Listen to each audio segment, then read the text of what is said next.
OTB AM. With Gillette, put your best face forward with our new and improved razors. Right, Mike Carlson is with us to talk about a fairly sensational Super Bowl pairing where Joe Burrow will bring the Bengals to Los Angeles to take on the Rams. Mike, good morning to you. How are you? A little bit bleary, but otherwise fine.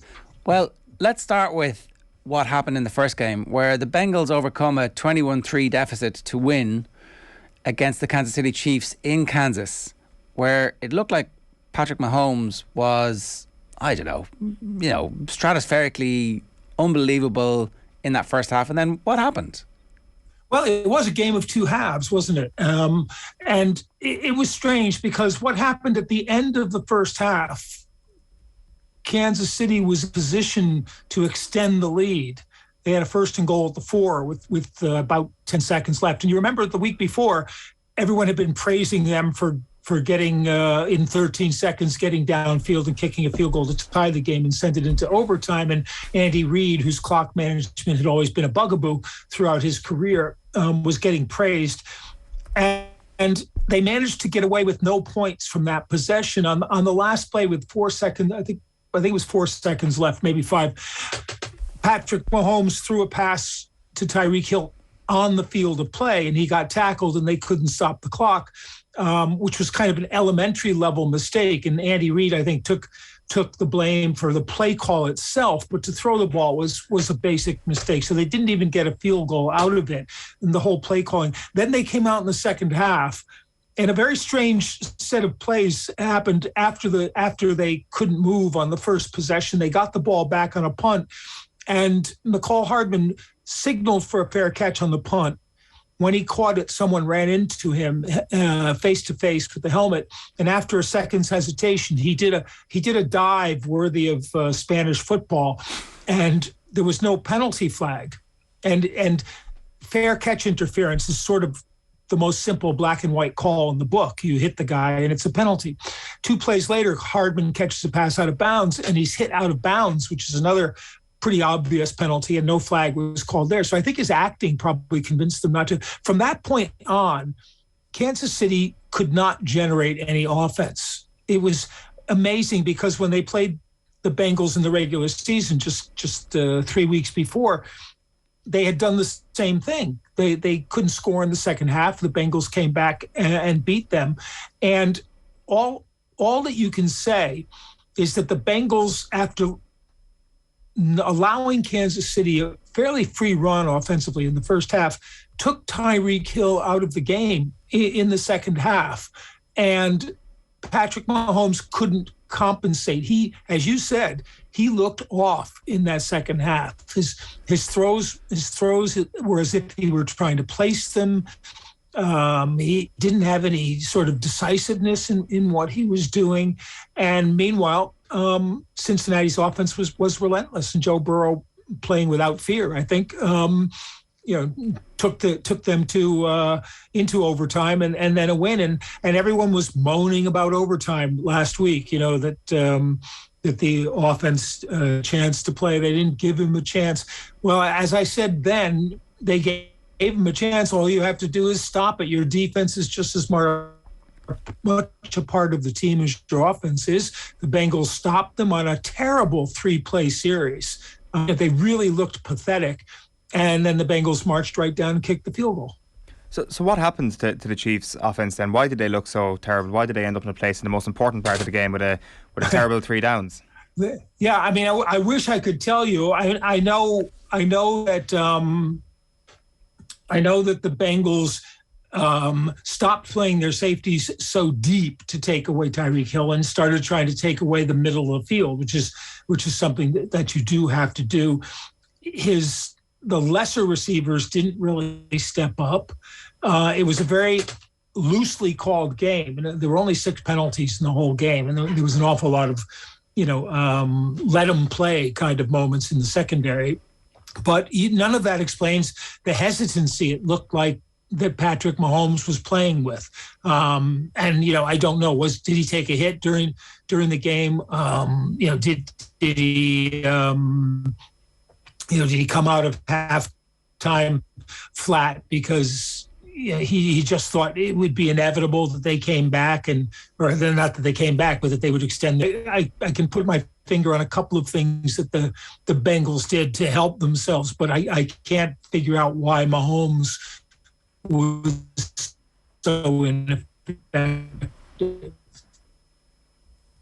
Oh, just having some trouble with Mike's line there. We might try and reestablish it in a second. But if you're just waking up this morning, if you missed it, the LA Rams won by a field goal, coming back from a double-digit deficit at home against the San Francisco 49ers to book their place in the Super Bowl. It'll be a second home Super Bowl. It's in their stadium in Los Angeles, and they will be playing Joe Burrow's Cincinnati Bengals. Cincinnati Bengals. I wish it was the 49ers.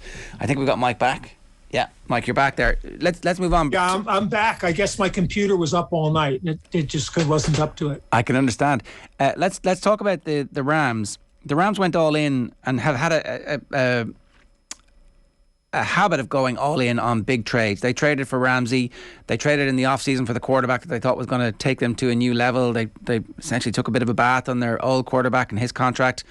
And then mid-season they went in on OBJ and they went in on Von Miller. And they will never have a draft pick again, but they don't care because they've got a Super Bowl at home in their own stadium. And it's a different way of team building, and it paid dividends in the fourth quarter last night. Yeah, I think really one of the real keys for the Rams was Odell Beckham.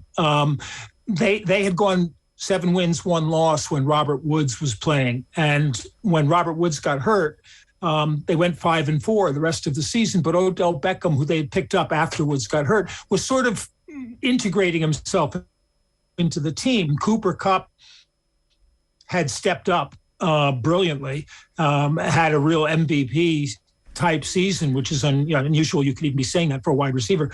But Beckham was really good in this game and made the catches when he had to.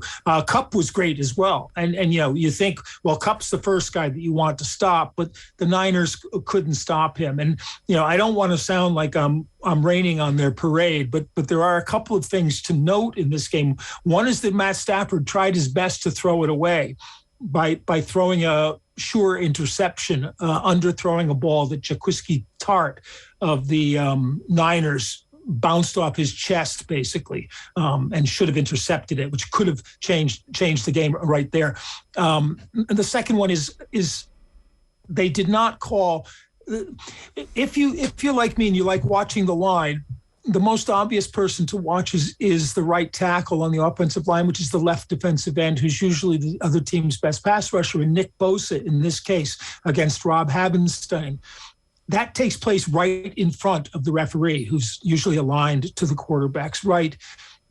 Not a single flag was thrown. There was a play where Havenstein tackled Bosa twice on the same play. He tackled him, Bosa got up and started chasing Matt Stafford, and he tackled him again by grabbing his leg and pulling him down.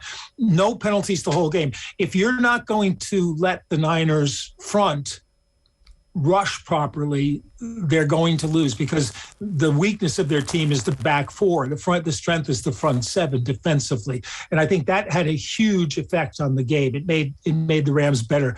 But in fairness, the Niners had, like the Chiefs, had some crazy decisions of their own. And in the fourth quarter, the last 2 series that they got the ball, needing to do something, still obviously in the game. It's a 3-point game.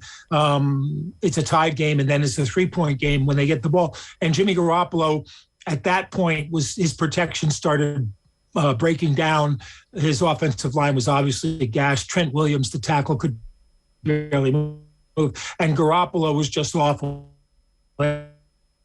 They had 2 really, the second one ending in action. Both times they were going backwards, not forwards. So, the Rams defense in the end, I think, made the difference in this game. But, and Jalen Ramsey is part of that acquisition of big stars that they mortgaged their future to get. But I thought they were the key. They stopped the running game early. Deebo Samuel didn't really, and Elijah Mitchell didn't really do much running the ball. If you turn the 49ers into a drop-back passing team, they're not that good. That's not Jimmy Garoppolo's strength. His strength is playing in a kind of rollout offense where his reads are defined for him, and he can just kind of put the ball where it's supposed to be. He didn't do that very often. I think that's pretty much why the Niners lost. The game turned out about the way most of us thought it would be a really close game that either team could win. And in the end, that star-studded lineup and Aaron Donald should get the mention. He's the homegrown star, but he's still the best defensive tackle in the NFL, and he showed why. Yeah, good stuff, Mike. Thanks a million. We have a couple of weeks to preview the Super Bowl. Great to have you with us. Thanks okay, great. See you then. That's Mike Carlson. So it's going to be the Bengals at the Rams in the Super Bowl. There you go. The Niners were 80-1 7 or 8 weeks ago to win the whole thing. Yeah, no, it was like it would have been a good bet, but you would have had to lay off last night before. Yeah, it would have been a good bet. Like, I mean, if you bet €5 on it, you would have lost €5.